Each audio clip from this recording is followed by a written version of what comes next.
देखना बहू, कैसा लग रहा है ये गद्दा। मम्मी जी सुंदर लग रहा है ये तो, बहुत सॉफ्ट है ये। बहू ये मैं हमारी डेजी के लिए लाई हूँ। हाँ मम्मी जी अच्छा लग रहा है। अरे बहू खड़ी क्यों है? देख क्या गिरा है रसोई में, कोई बिल्ली तो नहीं बढ़ गई? जा जल्दी जाकर देख। हे भगवान, माँ जी तुम्हारी हिम्मत कैसे हुई मेरी रसोई में आने की? हाथ तक धुलने नहीं आते, कहाँ कहाँ हाथ लगा दिए। देख ली बहू बिल्ली, ये बिल्ली थी। बस एक रोटी लेने आई थी बहू, भूख लग रही थी। अरे तुम्हारा पेट है या खड्डा जो भरता ही नहीं है? कितनी रोटी खाओगी बुढ़ापे में? अभी 4 घंटे पहले तो खाई थी। बहू सुबह एक रोटी खाई थी चाय के साथ। अरे एक रोटी कम है क्या? बैठे बैठे कैसे भूख लग जाती है? कोई काम धाम तो है नहीं। बहू मैं कहाँ काम करूँ तू बता, मेरे पे तो खड़ाई ना हुआ जावे। भूख लग रही थी इस मारी आ गई एक रोटी लेने। तो यार रसोई में आने की क्या जरूरत थी? आवाज दे देती, बता देती मुंह से तो हम दे देते। या रसोई में गंदा करने की क्या जरूरत थी? तुमसे कितनी बार कहिए कि पूरे घर में मत घुमा करो, अपने कमरे में बैठी रहा करो, कुछ चाहिए तो वहीं से आवाज दे दिया करो। पर तुम्हारी समझ में ना आए, पूरे घर में ताका झाकी करती फिरती हो। मैं सब जानती हूँ माँ जी, कल बेटी आएगी ना तुम्हारी, उसके लिए ये आटा दाल चीनी ये भरने आई थी ना, यही चुरा कर ले जा रही थी। बहू जब से तू आई है शादी करके, सब कुछ तेरे हाथ में दे दिया। ये दाल चीनी क्या दूंगी मैं बेटी को? मैंने तो अपनी बेटियों को कभी कुछ दिया ही नहीं, तो तेरी दाल चीनी चुराने आऊंगी? भूख लग रही थी, एक रोटी लेने आई थी। और बहू तू बता, तू मेरी बहू है या दुश्मन? मैंने तुझसे बोला है ना कि रसोई में काम खत्म करने के बाद यहाँ ताला लगा दिया कर, पर तेरा तो काम में बिल्कुल ध्यान नहीं रहता। करवा ली पूरी रसोई गंदी। माँ जी मैं आपके पास ही तो थी अभी। ठीक है बहू, कल दादा का श्राद्ध है तो रसोई को अच्छे से साफ कर लेना। मम्मी जी मैंने सुबह ही तो साफ की थी। वो तो मुझे भी पता है बहू तूने साफ की थी, पर वो सुबह की थी ना। अब पूछ ले खुद ही, कहाँ कहाँ हाथ लगाया, कहाँ कहाँ गंदगी फैलाई है, कर ले साफ। माँ जी तुम यहाँ खड़ी रहोगी? अपने कमरे में जाओ और वहीं से आवाज दिया करो कुछ चाहिए तो। ऐसे घर में मत ताका झाकी करती फिरा करो, और रसोई में दोबारा आने की कोई जरूरत नहीं है, हमसे नहीं होती बार बार सफाई। अब ये क्या कर रही हो? एक रोटी ले बहू। एक ना, ये सारी रोटी ले जाओ, वैसे भी ये खराब होगी ना, कोई नहीं खाएगा अब। बहू पूरी रसोई ढंग से साफ कर देना, कल बड़ा श्राद्ध है, दादा का श्राद्ध है। दादी जी आप खड़े हो जाइए, चलिए मैं आपके लिए गरम रोटी बनाती हूँ। वैसे भी ये ठंडी हो चुकी थी और ये नीचे भी गिर चुकी हैं। नहीं बहू, मैं इनमें से ही रोटी ले लूंगी, कोई बात नहीं। लो दादी जी रोटी। लेकिन दादी जी सब्जी तो खत्म हो गई, अब किससे खाओगे? बहू बुढ़ापे में तो बस पेट भरना है, पानी से खा लूंगी मैं, सब्जी की जरूरत नहीं है मुझे। लो दादी जी आप ये दूध ले लो थोड़ा, इसके साथ खा लो, पानी से तो रोटी नहीं खाई जाएगी आपसे। नहीं बहू कोई बात नहीं, रहने दे। दादी जी आप ये रोटी भी मुझे दीजिए, आप चलिए अपने रूम में, मैं लेकर आती हूँ आपके पास। ठीक है बेटा चल। वो मम्मी जी दादी जी के लिए है थोड़ा सा दूध, वो सब्जी खत्म हो गई थी ना इसलिए। मुझे दे ये दूध। पहले तो ये बता तूने रसोई साफ की? बस मम्मी जी अभी जा ही रही थी, वो दादी जी के लिए भूख लगी थी उन्हें, तो एक रोटी बनाई थी बस। रोटी तो बनी हुई रखी थी, फिर तूने गरम क्यों बनाई है? माँ जी कभी अपने जमाने में भी खाई थी इतनी रोटी? अपने जमाने में तो बड़ी घर जोड़ा थी तुम, अब कितनी रोटी नीचे गिरा दी, वो खराब होगी ना सारी। अब नई रोटी बनवा कर खा रही हो बहू से, अरे ये तो पागल है, इसमें अकल नहीं है। और ऊपर से दूध। ऐसा है माँ जी, अगर पेट खराब हो गया ना तो हमसे उम्मीद मत करना। अगर आपकी तबीयत खराब हुई ना तो किसी सरकारी अस्पताल में एडमिट करवा दूंगी आपको। पड़े रहना फिर। इस उम्र में भी चटोरापन नहीं गया।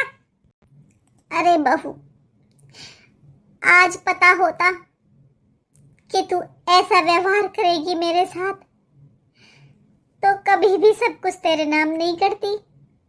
जिस दिन तू ब्याह के आई थी सोचा था मेरी एक बहू है, सब कुछ तेरे नाम कर दिया, सब तेरे हाथ में सौंप दिया बहू। पर आज तू ऐसा व्यवहार कर रही है। आज मैं अपने ही घर में एक रोटी नहीं ले सकती अपनी मर्जी से।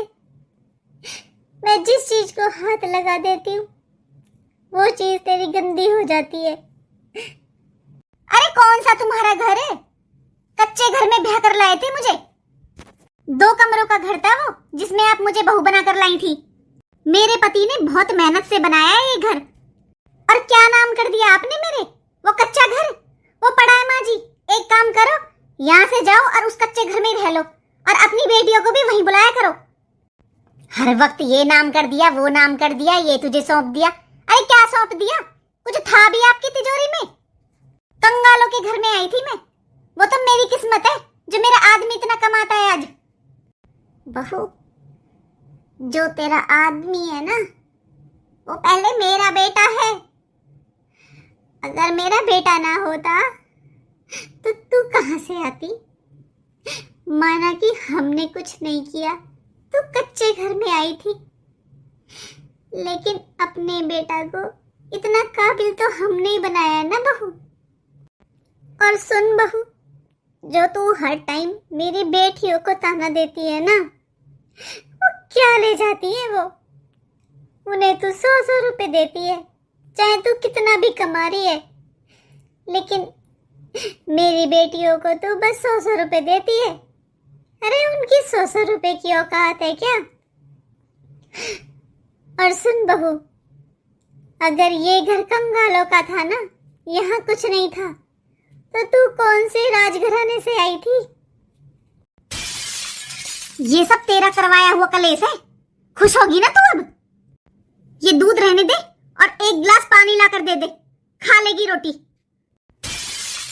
पर मम्मा जी, पानी से रोटी? हाँ बहू, ला 1 गिलास पानी दे दे।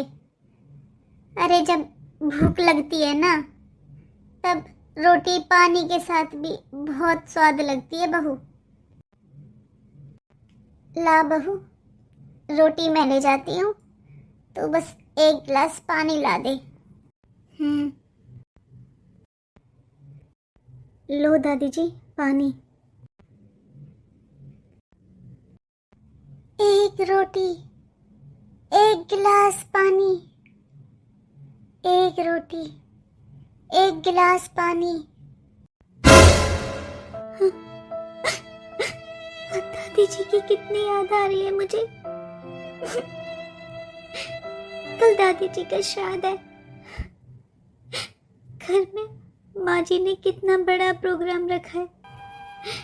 ऐसे नहीं लग रहा है जैसे कि दादी जी का श्राद्ध है। ऐसा लग रहा है मानो कोई फंक्शन है, कोई शादी ब्याह है। जीते जी दादी जी को 1 रोटी नसीब नहीं हुई और आज मरने के बाद इतने पकवान बन रहे हैं उनके लिए। बहू जी, मम्मी जी आई। जी मम्मी जी। हाँ बहू, मैं बताना भूल गई थी, कल तेरी दादी सास का श्राद्ध है। हाँ मम्मी जी, मुझे याद था। ठीक है बहू, तो सुबह जल्दी उठ जाना, कल बहुत खाना बनाना है। तेरी ननद भी आएगी कल और दोनों बुआ भी आएंगी। आस पड़ोस की भी 2-4 औरतें हो जाएंगी और 2-4 रिश्तेदार होंगे। तो देख ले बहू, 20-25 लोगों का खाना है। और खाने में खीर बना लेना, थोड़ा हलवा बना लेना, पनीर की सब्जी बना लेना, और छोले मैंने भिगो दिए हैं, छोले की सब्जी बना लेना और पूड़ी बन जाएंगी। और बहू, खाना थोड़ा ढंग से बनाना, कभी थोड़ा थोड़ा बना दे और कम पड़ जाए, ज़्यादा ज़्यादा बनाना। मम्मी जी, इतना सारा खाना कैसे बनाऊंगी मैं? देख बहू, खाना तो घर पर ही बनाना पड़ेगा, क्योंकि ये श्राद्ध का खाना है। पंडित जी खाने आएंगे घर में, तो मैं ये हलवाई से नहीं बनवा सकती। ये तो घर की औरतें बनाती हैं। पर मम्मी जी। बहू परवर कुछ नहीं, चल हलवा मैं बना दूंगी, बाकी सारा खाना तू बना लेना। देख बेटा, कल बड़ा श्राद्ध है दादी सास का, तो सारा खाना दादी के पसंद का ही बनाना। आखिर मेरी नंदों को भी तो पता चले कैसा श्राद्ध किया है मैंने उनकी माँ का। जा बहू, अब सो जा, और सुबह जल्दी उठना, लेट नहीं होना चाहिए खाना। 10-11 बजे तक सारे रिश्तेदार आ जाएंगे, और अंजलि तो शायद सुबह ही आ जाएगी, 8-9 बजे तक। अच्छा मम्मी जी, अंजलि दीदी पहले आ जाएंगी? हाँ, वो पहले आ जाएगी। अरे जमाई जी जाते हैं ऑफिस तभी छोड़ जाएंगे, फिर वो बाद में कैसे आएगी? फिर तो मम्मी जी वो मेरी हेल्प करा देंगी, फिर तो टाइम से खाना बन जाएगा। बहू, तुझे आराम से बात समझ में नहीं आती? अरे मैंने अभी बताया था कि श्राद्ध का खाना घर की औरतें बनाती हैं, और मेरी बेटी थोड़ी देर के लिए आएगी, वो तेरे साथ रसोई में काम करवाएगी आकर। ठीक है मम्मी जी, बना लूंगी। थोड़ा जल्दी उठ जाना, सारा खाना दादी के पसंद का बनेगा। हाँ, पनीर की सब्जी बनवा रही हूँ। देखी थी ना तेरी दादी, पनीर की सब्जी बना करती, कटोरी लेके खड़ी हो जाया करती रसोई में। हाँ मम्मी, दादी थी तो पूरी चटोरी। चल अंजलि, सो जा तू भी, सुबह टाइम से आ जाना बेटा। हाँ मम्मी, पर घर पे खाना भाभी बना लेंगी मम्मी। हाँ अंजलि, तेरी भाभी काम तो सारा कर लेती है, तू आ जाना थोड़ा जल्दी, बैठकर 2 बातें कर लेंगे माँ बेटी। फिर वो तेरी बुआ आ जाएंगी और सारे रिश्तेदार आ जाएंगे, फिर यूँ सोचेंगे कि दोनों माँ बेटी कमरे में बढ़ रही है ना? तो तू थोड़ा जल्दी आ जाना। हाँ मम्मी, 8-8:15 तो बज ही जाएंगे, वही टाइम होता है ऑफिस का, उससे पहले तो कैसे आऊँगी? चल ठीक है, फिर तू भी सो जा। हाँ मम्मी ठीक है। नमस्ते मम्मी। नमस्ते बेटा, नमस्ते, हमेशा खुश रहे। और सब ठीक है अंजलि तेरी ससुराल में? हाँ बुआ जी। अरे बहन जी क्या बताऊं, बड़ी किस्मत वाली है हमारी अंजलि, बहुत अच्छी ससुराल मिली है इसे। इसकी ससुराल में तो नौकर चाकर लगे हुए हैं बहन जी, कोई काम नहीं करना पड़ता मेरी अंजलि को। और दामाद जी वो तो इतने अच्छे हैं बहन जी, इसे विदेश ले जाते हैं घुमाने हवाई जहाज से। और तो और अभी इसका जन्मदिन था ना बहन जी, तो देखो दामाद जी ने कितनी मोटी चैन बनवाई है इसके लिए। लेकिन मम्मी जी, ये चेन तो आपने बनवाई थी ना दीदी के लिए। वो मम्मी जी मैं इसलिए आई थी, आपने बोला था ना आप हलवा बना दोगे, बस हलवा रह गया मम्मी जी, आप वो बना दो। चल आ रही हूं मैं। आप बैठो बुआ जी, मैं बनवा देती हूँ भाभी के साथ हलवा। मम्मी आपके साथ बैठी हुई है ना। बहन जी मैं तो बहू और बेटी में फर्क ही नहीं करती, मेरे घर का तो ऐसा ही माहौल है। देखो एक आपका टाइम था, आप लोग कभी मेरी मदद नहीं करते थे रसोई में, मेरी बेटी तो सारा काम करवाती है बहू के साथ। और आज भी बहन जी मैंने बहुत खर्चा किया है, देखना मैंने क्या क्या बनवाया है। मीठे में खीर और हलवा तो घर पर बनाया है बहू ने, बाकी गुलाब जामुन और इमरती दुकान से लाएंगे तुम्हारे भैया। माँ जी को पसंद थी ना इमरती बहुत ज्यादा। पनीर की सब्जी, छोले, पूड़ी सब बनवाया बहन जी। माँ जी का तो आपको पता है ना, उनको थोड़ा खाने पीने का ज्यादा शौक था। भाभी इतना खर्चा क्यों किया आपने? वैसे भी श्राद्ध पर इतना खर्चा कौन करता है? अब बहन जी पैसा तो लगा है, पर कोई बात नहीं, यूँ सोचा तुम्हारी भाई ने कि दोनों बहन खुश हो जाएंगी, उनकी माँ का इतना अच्छा श्राद्ध किया है, उनकी पसंद की सारी चीजें बनवाई हैं। अभी देखो बहू बना रही है खाना, पंडित जी भी बुलाए हैं, आते ही होंगे। हाँ बुआ जी ये तो है, बहुत खर्चा किया है पापा ने, वरना कौन करता है इतना बड़ा श्राद्ध। और बुआ जी मैंने तो मम्मी को बोल दिया था कि जैसी साड़ी मेरे लिए लाए ना वैसी देना बुआ जी को भी। मम्मी जी आ जाओ, पंडित जी आ गए। बहन जी चलो, पंडित जी के बाद आप दोनों झीम लेना। बुआ जी चलो। देख लो पंडित जी, मैं तो अपनी बेटी में और नंदों में कोई फर्क नहीं करती, मैंने अपनी बेटी बुलाई है ना, तो दोनों ननद भी बुलाई हैं। हाँ जी, करना भी नहीं चाहिए, क्योंकि आपकी बेटी से पहले आपकी नंदों का घर था ये। बाबा जो नंदों का घर है ना, वो तो गांव में ही है पुराना, वहां तो हम जाते भी नहीं है। ये तो इनके भाई ने बनाया है अपनी मेहनत से। अरे बहू कहाँ रह गई, ले आ खाना।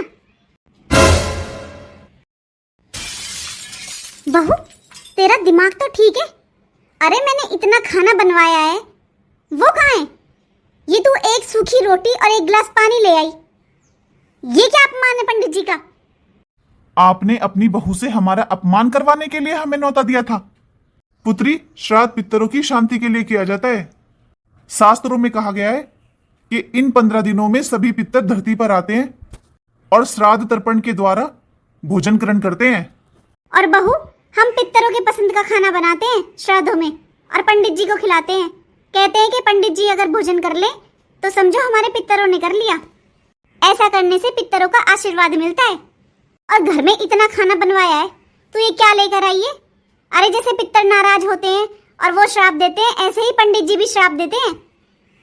पंडित जी, अभी आपने कहा ना कि जो हमारे पितरों को पसंद होता है वही खाना बनाते हैं हम, क्योंकि श्राद्ध तर्पण के द्वारा हमारे पितर ही भोजन ग्रहण करते हैं। वैसे तो तू दादी है, तुझे सब पता है, फिर ये सब क्या है? पंडित जी, आज दादी जी का श्राद्ध है और मैंने बहुत सारा खाना बनाया है, लेकिन वो सब बस बुआ जी के लिए, दीदी के लिए और रिश्तेदार और जो आस पड़ोस वाले आ रहे हैं ना, उनके लिए बनाया है। क्योंकि पंडित जी, मम्मी जी कहते हैं कि जो आप भोजन ग्रहण करोगे ना, वही पितरों तक जाएगा, वही दादी जी के पास तक जाएगा। हाँ तो मम्मी जी, दादी जी को तो यही पसंद था ना, क्योंकि दादी जी तो हमेशा एक सूखी रोटी पानी के साथ ही खाती थी। पंडित जी, मैंने कुछ गलत कहा क्या? अब दादी जी को जो पसंद था वही भोजन तो मैं आपको खिलाऊंगी ना। श्राद्ध तर्पण पितरों की शांति के लिए होता है ना, तो ये एक सूखी रोटी और एक गिलास पानी, ये भी दादी जी की आत्मा की शांति के लिए है, क्योंकि उन्हें यही पसंद था। पंडित जी, आप ऐसा ही खाना देती थी ना मम्मी जी दादी जी को। 2 वक्त की सब्जी रोटी तो दूर माँ जी, आप उन्हें एक रोटी से दूसरी रोटी तक नहीं देते थे। माँ जी, शायद आप भूल गए हो, लेकिन मुझे याद है वो दादी जी का आखिरी समय, जब वो आपसे एक रोटी मांग रही थी, लेकिन आपने उन्हें एक रोटी तक नहीं दी। एक कप दूध के लिए भी तरसती थी वो। आखिरी समय में सूखी रोटी खाई थी दादी जी ने।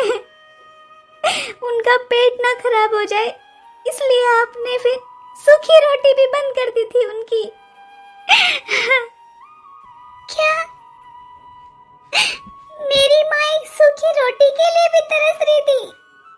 हाँ बुआ जी, पहले दादी जी को एक रोटी सुबह, एक रोटी दोपहर और एक रोटी शाम को तो मिलती थी, लेकिन उनके आखिरी समय में उनका पेट ना खराब हो जाए, इसलिए माँ जी ने उनकी वो 3 रोटियां भी बंद कर दी थी।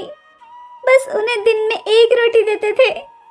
और आज श्राद्ध के नाम पर ढोंग करने के लिए इतने पकवान बनवा रहे हो आप।